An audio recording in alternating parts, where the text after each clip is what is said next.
Curl Next Door. Welcome to Curl Next Door, the podcast that spirals out of control. Totally well said, lady. Totally well said.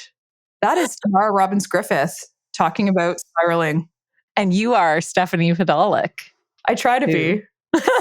Sometimes. Sometimes. Hi, everyone. Thanks for joining Curl Next Door podcast, the Unbeauty podcast about curly hair, where we talk about all the things. And let me tell you, there's some interesting stories at the boop-a-doo-boop-boop curl desk this week that I have seen online. Now, let's hear it. Okay, so this one's interesting to me popped up on Allure. And I think they have a column called Curl Talk. There is a YouTuber, Chaeso Park. The article said that she is breaking the stigma around curly hair in South Korea. And what's interesting is that, as per this article, giving them full credit, South Korea is recognized for its culture, which expands to global commodities like K-pop and K-beauty. But it's also known for very rigid beauty standards. And a lot of Koreans are into long-term modifications, plastic surgery, and very much smoothing their naturally curly hair through chemical straightening. And I think it's a bit of a misconception that we think like Asian people have straight hair, and it's frankly not true. That's right. So there's a lot of Korean people that have curly or wavy hair textures, and a lot of Koreans do a very popular perm called the Korean Magic Straight Perm. And there's also the Japanese straightening, right, that we've heard about in the past. So it's interesting. So she's, depicting herself in her YouTube channel with curly hair, and that is breaking some boundaries and making a difference. And she was inspired by YouTuber Mains by Mel, who's Canadian. Yeah. And who Park says helped her break away from the popular curly girl method, which wasn't working for her. Yeah. So it's interesting as we talk about, and maybe it ties in a little bit to our fabulous interview today with a really interesting expert. Like, there's so many different cultures with curls. There's so many different curl types. And really, for everybody, we're trying to just come to terms with it and show, curly hair representation across the board, across cultures. Yeah, I totally agree. It's so interesting to hear about that from Korea, because we've seen that across so many different countries. Mm-hmm. When we featured someone from India, that's the same thing there. Straight hair is considered more beautiful. We definitely know that's the case in North America. Mm-hmm. Yeah. And it's just one more data point to prove that people are embracing their natural hair. Yeah. She sounds amazing. Yeah. So she's getting her hair license. She's creating her own curl inclusive hair care line in South Korea. And what's interesting is that we see this huge boon here of all these products popping up as more and more people embrace natural curls. But curly hair products are non-existent in South Korea. So she gets all of her products from overseas or Amazon, right? So I think, for people there who start to maybe embrace their curls and waves, it would be great to have a local product line they can purchase. Totally. So that was really interesting that I stumbled upon. And yeah, we'll link to her. We can post the article from Allure. And then also, there's an interesting article about Michelle Obama saying that Americans were not ready for her natural hair. And I'm seeing this in theguardian.com, but I think it's been around because she's doing a book tour.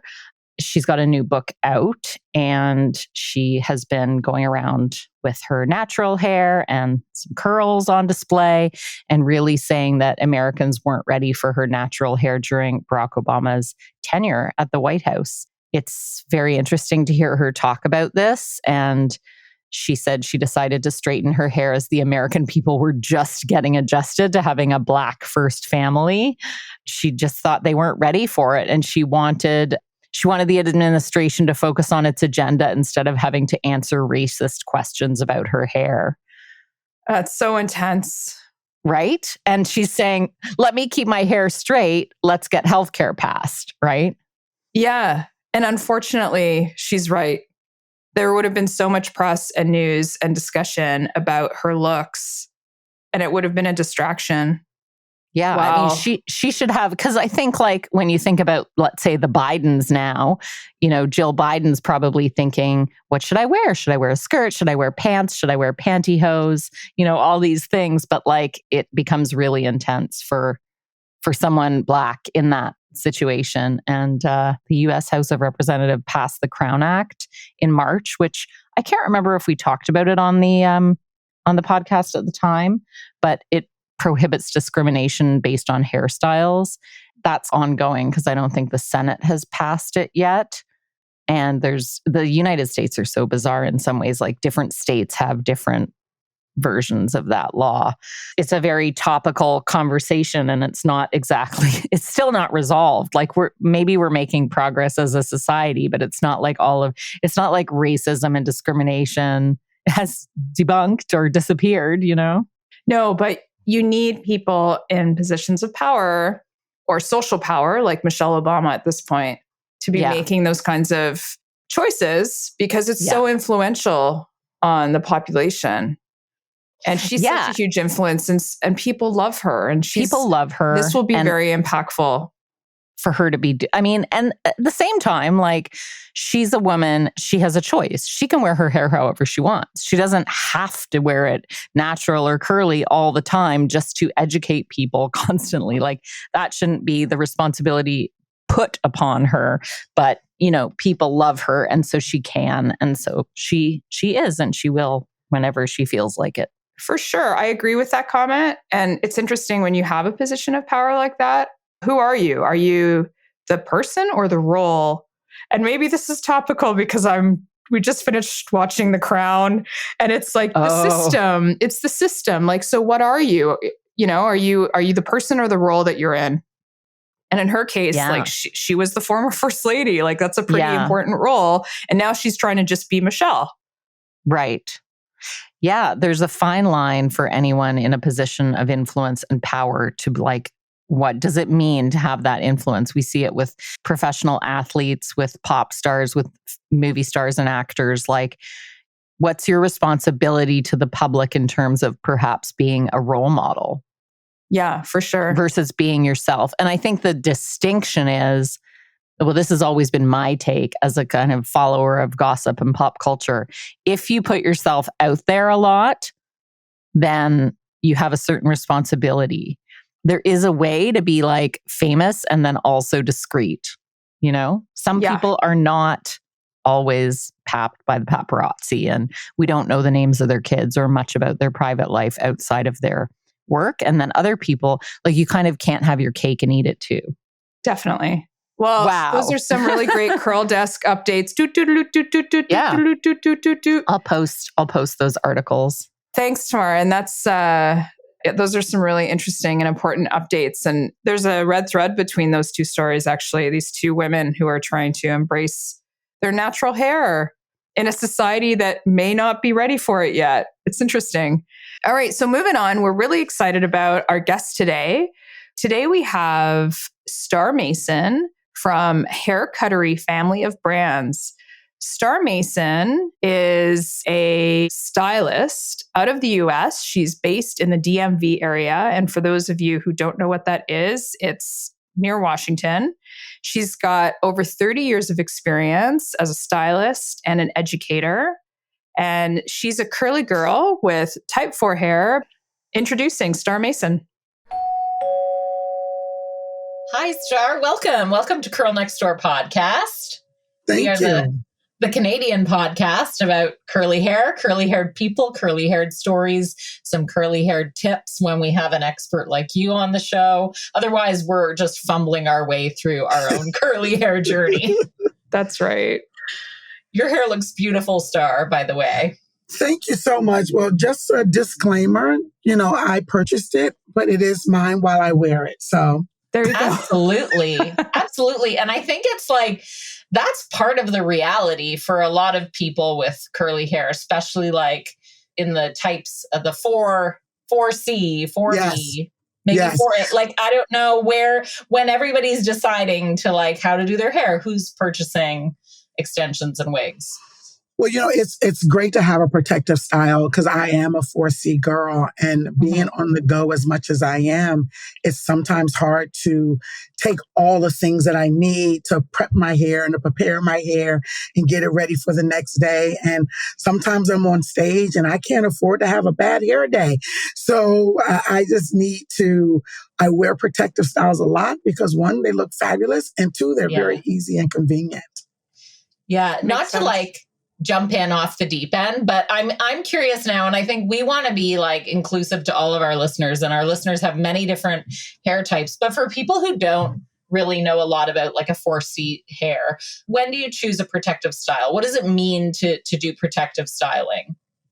So first of all, 4C hair, the curl pattern is very tight. For me, I like it better when I wear stretch styles, but in order to keep it stretched, it takes a little bit of nighttime maintenance, daytime maintenance, in the morning maintenance to keep it that way. So the protective style for me is a style that is very versatile. I can have long curly. I mean, like you don't see the different colors in it right now, but it's red, blonde, and brown. So I can be very versatile in my look. Actually tonight, and I'm going to have a short curly afro. So it really is, it allows me to express myself in different ways. And that protective style is fantastic because you can do whatever you want. I mean, you can be, if I wanted to be long, straight blonde, I can because I can, so I think that's what makes the protective styles so cool. But then it still allows you to maintain your curly locks without overstressing them to get them to go straighter, to get them to be curlier or something like that. And the idea being you've got braids or something else that's just keeping your hair safe and healthy, but you could still have all the variety and all the fun. Right. So most protective styles, if you're wearing a wig protective style, that could easily be changed every day, but your hair underneath is kind of braided down. So it's not having the stress of the wig going back and forth over it. What I have is what we call a crochet. So it is my hair that's braided down, and then the extensions are latch hooked or crocheted in. So this can be worn for about maybe 3 to 4 weeks. And then you take it all down and you start all over again. How long does that process take? About 2 hours for the crochet. Okay. A wig is probably 20 minutes to braid you down. And then you can put your wig on, take your wig off. Some people will attach their wigs on where they will last a week, and then they would just go get it removed and then reattach. Okay. Mm-hmm.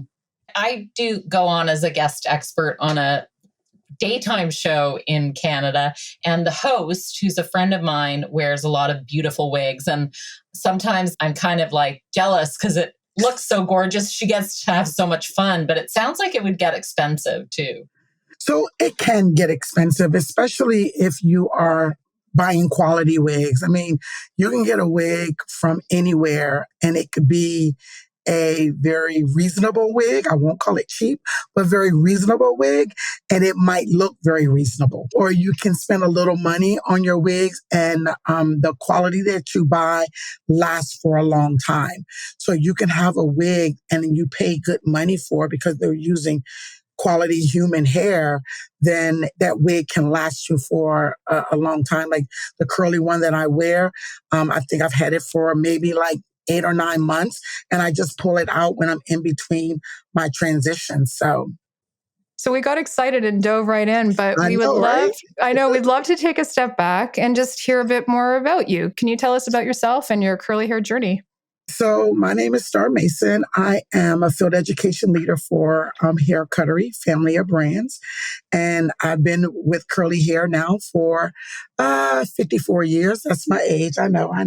But I'm a 4C girl, so I've dealt with curly hair my whole life. And what's really interesting is that in the last few years, curly hair has really stepped up and become something. We struggle with our curly hair like in private. Now we struggle out loud. Yes. So I absolutely love it. But yeah, I've been in the industry for over 30 years, really growing from my own personal experience with my curly hair to other people's experiences with their curly hair. Because curly hair has so many different dimensions, everybody lives a different journey. So it's good to hear other people's journey. It's good to learn from other people's journey and really listen. Because I think as a stylist, one of our things is we think we know hair, and we do, but everybody's journey is different. So when I'm talking to you about your curly hair, I want to know, how do you feel about your curls? Like, what do your curls say to you? How do they speak to you?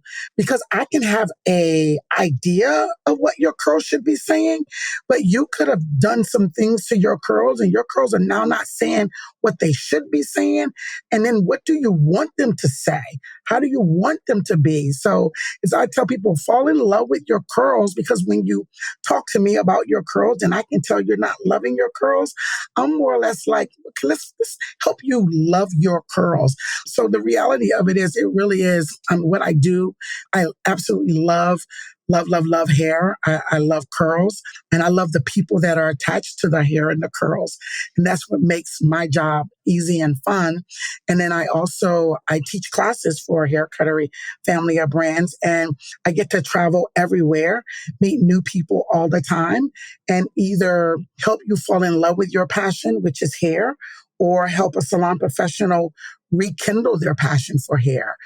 Because like any job that you work every day, it can become, here come another head of hair, okay? And then it's really all about falling back in love with it, starting all over again, rekindling that love and why you got into hair in the first place, Do you find that you're training a lot of stylists who are nervous about curly hair, or they don't feel as confident cutting curls as they would straighter hair types? So yeah, they're very nervous about curly hair. I mean, first of all, hair is hair. And once you learn hair is hair and you learn the fine, medium, and coarse, the wavy, curly, extra curly, all that good stuff, and then you treat it like any other hair, but understand it has different characteristics, so it does different things versus just lay there. I do find that a lot of salon professionals are nervous, but I think that once they get behind it, get in front of it and learn to play with it, to touch it, to not be afraid to ask people questions about their curls, I think that the door opens up. It's funny. I was in the salon one day. One of the salon professionals came in and she was like, she closed the door behind her and she was like, okay, this lady comes in every week and she wants me to do her hair. And apparently I'm doing something good because she keeps coming back. She says, but every time I comb out her hair, I spend another 30 minutes combing out her hair. Then I spend another 30 minutes combing out her hair. She said, because her curls just keep going like this. And it was just the cutest thing. It was the cutest thing. So I explained to her how to comb out a section, 2-strand twisted, comb out another section, 2-strand twisted. So when you start to go blow dry it, you're only blow drying the section and all of it's pinned up. And so now you're not fighting her curls and her curls are going to love you. She came back, like, I think I saw her maybe a month later. And she was like, oh my goodness. And she said it saved her so much time. But the guest was like, she says, I am impressed. You asked somebody some questions. You got a better understanding. And she says, yes, I asked our educator. And she was so impressed with her because she cared enough about her curls to do research to find out what is a better way to handle her hair, because I'm losing this battle of the tangles. It seems like a good way to approach life in general, too, though. Like, we don't know everything. We always have to learn about so many aspects of life. Keep asking questions. And your curiosity shows respect for everything around you that you don't know, that you want to learn more. Yes, I love that. I absolutely love that. Mm-hmm. Can you tell us a bit more about Hair Cuttery? What is it? And what is your role with Hair Cuttery? So Hair Cuttery Family of Brands is a company that has over 500 salons. What I do at Hair Cuttery is I provide technical education and soft skill education. The cool thing about this company is that our education is free to every salon professional. The only thing they have to give is their time. And we also offer paid education for our new stylists that come on board, because we have classes that they're required to take. and we pay them to attend those classes. And we teach classes from color to curl and coil. There's a new class that we just created and just rolled out in the month of October. And then we also teach clipper classes and cutting classes. And then some of our life classes are called Blueprint. And I absolutely love that because it basically teaches a salon professional how to balance their world, how to get the best of themselves from behind the chair, but also how to balance. Because one of the things salon professionals or stylists tend to do is they tend to live in a world of all work and no play, or all play and no work. Got to have both. So it really teaches them how to balance their world. And do you get people joining you from all over the country? So we get people that join us from all over the company. So because it is a free company class, we offer it only to our salon professionals. I see. So we have salon professionals that live in Florida, Virginia, Chicago, Delaware, Philadelphia, New Jersey, and Maryland. Yeah. And it's not just curly hair, all kinds of hair, but of course, you have specialization within curls. Yeah, so we have a team of educators. My position is a field education leader, and it's 3 of us. And then we have a team of educators, and their titles are regional performing artists. And all of us together teach classes all over the place. So we do live classes, and we also do virtual classes, but not just for curly hair, but for everything. It's pretty cool. What's your favorite class to teach? So I have passion for all of them. I think it's not that I have a favorite class. I have favorite people, and that's people who love hair. So whether you come in, and I always start the class by asking people, how many of you were told to be here? And they start laughing because some of them were, basically asked to come, but told they were going to be there. And those are the people that I love because by the time they leave, they think this was the best thing for them because they learned a lot for them. It's about helping them stay in passion for what they do, because if they're passionate about what they do, they pass that passion on to the guests whose hair they're servicing. Because it's nothing like going into a salon and you get a mean, angry stylist and you're like, I don't want her doing my hair. And so I want them to be passionate about what they do. So even when it's something like curly and curls, if they may not be as confident with, my goal is to help them get confident. If I have a wig on, I have no problem me taking my wig off and letting you see my hair and letting you touch it, because that's the way we learn. We learn by touching, and then we learn the theory part as well. Shifting gears a bit, when we started chatting, you mentioned that you're seeing more people embracing their curls more. And we've been seeing this trend too. There's a movement towards accepting natural hair. And we wanted to get your perspective on that. What have you seen? You've been in the business a long time. Have you been seeing a trend towards more acceptance of natural hair? I think that when we say acceptance, I think that it goes 2 ways. I think people are accepting it because women are embracing it. Everyone's not just going to straighten out their hair anymore. They are finding ways to make their curls come to life. And come to life could mean different things to different people. Some people who have 4C would want their hair to be nice and tight to their hair because they like that natural look, and they may beat it up even more. And then somebody might want to stretch it and make their curls really big and bouncy and behaving. And I think that is being accepted more because the women who have the hair is wearing it more. And not only are we wearing it, we're caring for it so it looks healthy, it looks purposeful, not that you just rolled out of bed and your hair is all smashed. It is that you took the time to make sure that this smash was perfectly balanced with this smash, and that it looks the way you want it to look.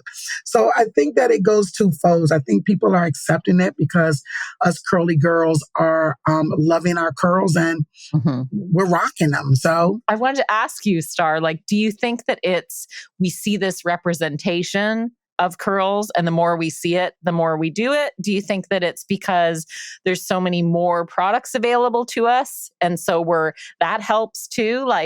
Or maybe it's all of those things. Well, it is. It really is. Because I think that with manufacturers, like for us, Hair Cuttery, family of brands, we have a product line called Cebu.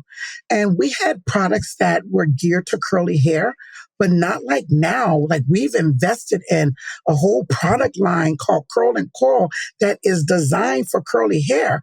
So a lot of vendors have decided, hey, these ladies like their curls. Let's give them something that they can work with that's going to make their curls come to life. So I think it goes twofold. I think we have more to use because we are embracing our curls and because it's become more acceptable. So I think it kind of goes together. Mm-hmm. Yeah, that makes sense. You mentioned earlier you're a 4C. We're curious about your perspective on curl typing because it's getting a little bit controversial lately because some people don't like being put in a bucket. It's also a great tool when you're trying to train people, I'm sure. So what's your perspective on hair typing and whether we should still be using those hair types and how does that work into your training? I don't necessarily call it hair typing. I try to teach the salon professionals to talk the same language as a guest. If a guest starts saying that I have 4C, I have 4B hair, then I want you to be equipped to understand what she's talking about. But what I want you to look at is the texture of the hair. Is it fine, medium, or coarse? And then look at the curl pattern and decide whether her curl pattern, what type of curl pattern she has. And then go into porosity. How fast does her hair absorb moisture? Because how fast her hair absorbs moisture tells you what type of products you should be using on her hair and what type of products and or even the order that she should be using them in. So to me, the labeling it or calling it 4C or 4B, we started teaching it because they were coming in. I have 4-3 hair. And stylists are like, I don't know what that means. So we need to make sure that they're equipped. But a stylist's role is to also understand what does that mean? So not just looking to say she has 4C, but understanding that let's take a look at your curl pattern all over your head because I could have a tight curl pattern on one section and a looser curl pattern on the other section. And then the things that I've done to my hair can have affected my curl pattern. I mean, like if I was to highlight my hair, I could easily change the curl pattern, which it might not now be 4C, but it'll still be fine because my texture is very fine. But now I may have a looser curl because my curl pattern has been altered because of the color, if that makes sense. Yeah, it does make sense. We've talked to stylists about how coloring, it changes your hair. And I bleach my hair too. You can see because I'm probably ready to get some work done. But yeah, I mean, I think what we're seeing, conversations that come up in a lot of these Facebook groups, and of course, there's some very big curly Facebook groups just in Canada. You know, the comment that's often made is if you're overtyping, if you're really a 2, but you think you're a 3, then you might be using heavier creams that are actually, you think they're working, but maybe they're not really working and they're weighing down your hair. I think sometimes it's about going to a professional and really having your hair analyzed. And analyze basically is doing your consultation. You can do a porosity test. A test basically is when you take a strand of hair and you can drop it in a glass of water. If it goes to the middle, you have medium porosity, meaning your hair has the ability to absorb moisture but also hold moisture. If it sinks really fast, then it says your hair has high porosity, which means it's really thirsty. So anything you put on it is going to absorb very quickly. And then if low porosity means it stays at the top of that glass. And it's just like, you know, it's going to take some things to get me to open up my cuticle to let some water in, just the same way as letting that same moisture out. So it really is doing hair analysis, looking at your curl pattern on one side of your head versus the other side of your head. I know growing up, I used to say I had one side like my mom and one side like my dad, because one side would do whatever I tell it to do and the other side would be stubborn and wouldn't do anything. So, and it's funny because, and it really is looking at the whole curl, the whole head. And even in some kids now, because they have so many nationalities built into one person, they could have different patterns or different curls on the same strand. So it really is not just about labeling that person to being 4C, it really is about looking at that curl. Yeah. I'm going to say I've never heard the perspective that there could be a different curl pattern in one strand of hair. Yeah, mind blown. So would you do different treatment on one side of your head and different like product or styling on the other side of your head? Well, I mean, it's not going to be to that degree. Like I would just say that because one side would act right, the other side wouldn't. Yeah. But it really is not to that degree, but it really is figuring out what type of curl pattern you have and how your curl absorbs moisture. Because that's the bottom line, is how your curl absorbs moisture. And it must be how we sleep too. Like if you're always sleeping on one side, the curls on that side are going to get flattened out more, maybe? Well, water will always still rejuvenate it back to its curl pattern. Or some type of cream leave-in spray will rejuvenate it back to its curl pattern. So even though you might smush it, it'd be smushed for a minute, but as soon as you reactivate it with moisture, it will go back to its curl pattern. And you mentioned that depending on your hair type, you may have to put in the product in different order. Yes. Do you have an example of that? Like, what would the difference be? So if you have low porosity, you would do your liquid, cream, oil. So you would do your liquid first, and then you would put a cream on, and then you would put an oil on. And that will allow your hair to absorb the cream, and then the oil would go in last. If you had high porosity, meaning your cuticle is wide open, you would do your liquid oil cream. So you would do your oil first, and that will go in and solidify and get your cuticle to mend, and then you would do your cream. Does that make sense? It totally makes sense. We definitely have to do those porosity tests. Yeah. And do a post, a social media post trying to explain it. Okay.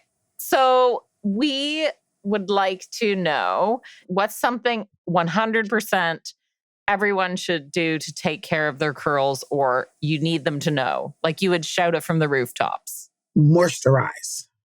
Your curls need moisture. Because if you think about how hair grows or how oil comes from the scalp, if you had long, straight hair, oil comes from the scalp and goes completely straight down. It's like a roller coaster ride. But when oil comes down curly hair, it starts to wind and I always say the oil gets tired and it doesn't go all the way down to the end. So moisture is your friend. Just understanding your porosity will help you understand how to moisturize. Some people need to do deep conditioners more often and some don't. So it just really is getting with a salon professional and building a relationship, because I think having a salon professional that understands your curls can tell you, okay, so you haven't been moisturizing because I'm looking at your ends now and they're looking a little thirsty. And then the other thing I would say is curls need a trim. A lot of curly girls are like, they don't want to get their hair cut because you take off a little bit and it looked like you took off a lot. I've seen people freak out right now over 1 inch curl. And I'm like, you took an inch? Like, ooh, that's a lot for a curly girl because, shrinkage is real.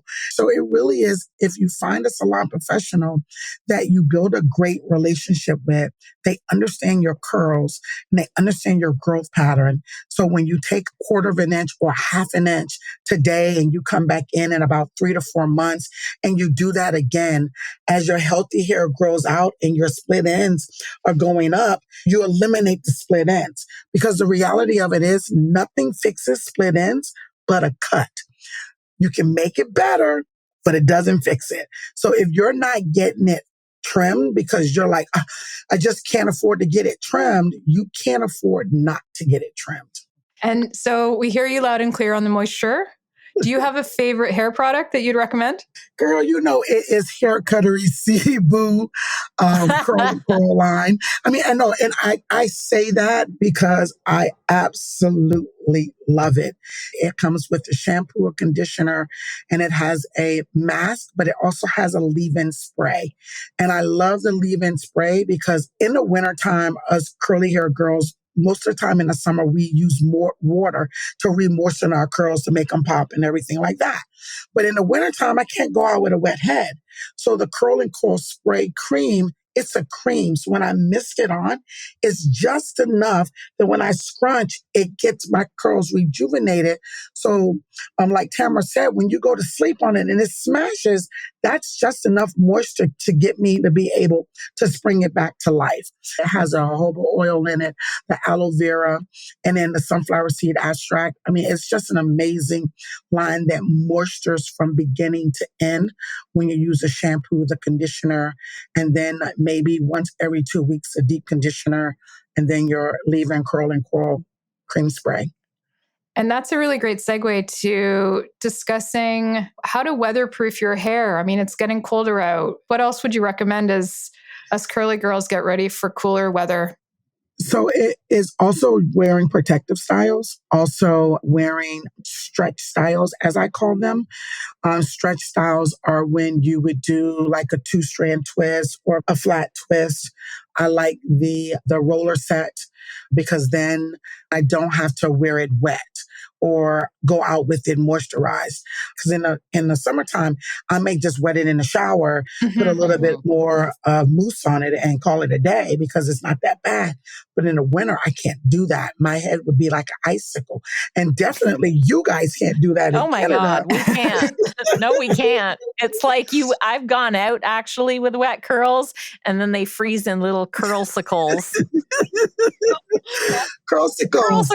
I like that. Curlsicles. Yeah, I like it. You don't have curlsicles, but that's really cool. Curlsicles. And that is probably not good for your hair. Yeah, no. But another way is if you do a shampoo and a scrunch or you diffuse, one of the ways of having that style to have a little bit more longevity is when you pull it all up in a loose bun or pull it back in a loose bun and then release that bun in the morning and just go in, manipulate a little bit. That'll let you wear that curly look for a couple of days. Sometimes I'll use a dry shampoo as well to rejuvenate my curls. Not my curls, not 4C, but if I'm working with a 3B or 3C, they could use a dry curl in that last day just to kind of scrunch, just to kind of give them a little bit more pop. But then just one day. I wouldn't go into dry shampoo more than one day because a dry shampoo is going to dry it out, but it'll give you enough to push it that one day. But then that next one day it's like, no, we're not playing. That's interesting because I used to buy dry shampoo when I straightened my hair all the time. And it was like to make it not look greasy and give it a bit of volume at the root. But then I haven't touched a bottle of dry shampoo in like 3 years because I've been wearing my hair natural. Curly. Yeah. But it's interesting that you can kind of, there might be one day or one moment where it works. One day where it works. So Starr, with the holidays kind of fast approaching, do you have any like hairstyles or holiday like party tricks for curly hair that you would recommend, like that people can try out, easy to do hairstyles if they want something a little different, special? I think the loose ponytails are great when you pull it back into a ponytail, and it could be a high ponytail and just let your curls do its thing. I think the more untamed it is, the better it looks.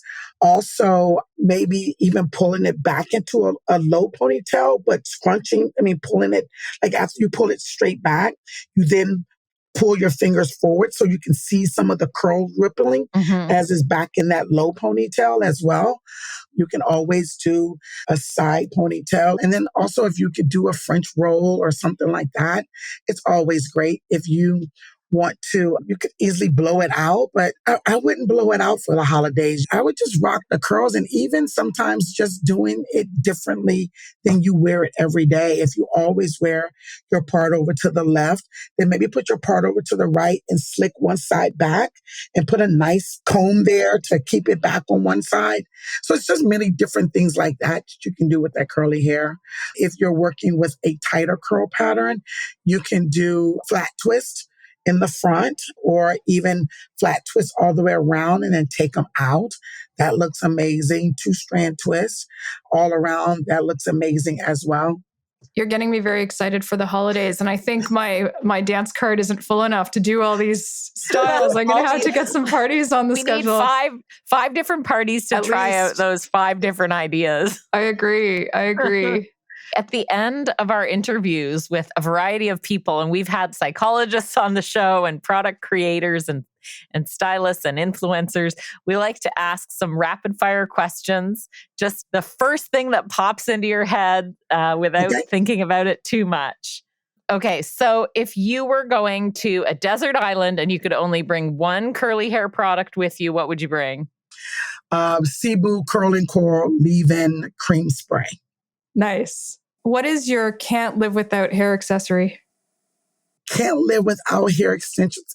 Hair accessories would be my wigs. Yeah. Okay. Nice. And if you could go back in time, what would you tell your younger self about your hair? I would tell my younger self to love my hair.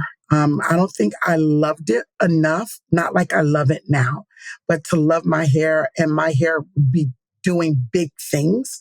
And if I understood that, I would have taken better care of it. I would have embraced it. Like, we would have had a movement way before then, way before now, if I could have told myself that. You could have. We all, if only we could all go back in time and have that conversation with our younger selves. Yeah. But it's beautiful, and it's great to be different and explore that and have fun with it. And then we would find the product to make do with what we could get in the, 80s or 90s.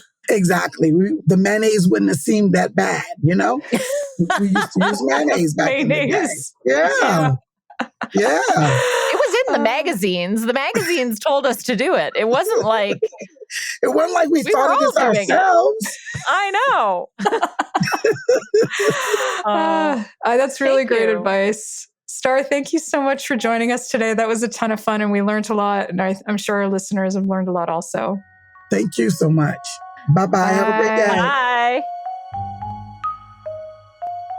That was amazing. It was so nice to have Starr Mason join us today. I know. She was great. It's great to hear a little bit more about protective hairstyles, because typically I don't spend a lot of time doing that, but I think a lot of curly-haired folks do. And there's definitely something to be said for just wanting to take care of our hair, and different curl types require different care. I also feel like she has kind of schooled me in that, enough is enough. I need to go get a trim, first of all. And that, we should all do that porosity test again. And I think that it's interesting that she's saying, don't get so hung up on your curl type. But yes, you kind of do need to know these things. You need to do the analysis to know how to treat it and take care of it. Yeah, for sure. But also, if you don't want to go into curl typing, just talk to your hair salon and hairstylist about the best way to understand your curls. No big thing. Just use the language that you want to use. I also love the tip about how to winterize your hair. I really like having curl refresh sprays. Mm-hmm. And I've tried a whole bunch of them, and most of them are wet. And only one of them I tried was like a cream, and it was my favorite. And now I'm understanding why. So definitely going to get one of those for my winter curl shelf to help revitalize it in those tough, cold days. And Curlsicles. Because you know what? We don't want to go out with wet hair in the winter. That's the reality. So I think maybe I will also try that refreshing spray.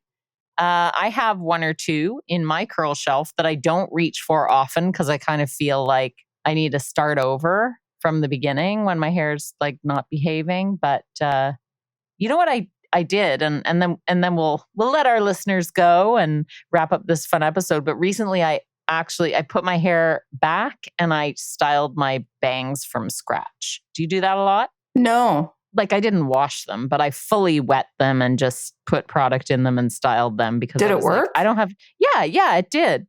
And then I started cutting them myself, which I just need to get my act together and go back to my hairstylist. Yeah. There's one thing I learned from Starr: find your stylist who knows your hair and let them help you take care of it. There you go. Well, let's leave it there. Great chatting with you. Great chatting with you. Great chatting with Starr. To all our curl friends, we hope you have a great day. Bye. Don't forget to rate, review, and subscribe to Curl Next Door podcast wherever you pod. And follow us on social in between episodes. We're at Curl Next Door Podcast on Facebook and Instagram, and at Curl Next Door Pod on Twitter. Do you have a curly hair story you want to tell us? shoot us an email at curlnextdoorpodcast@gmail.com. Until next time, curl friends.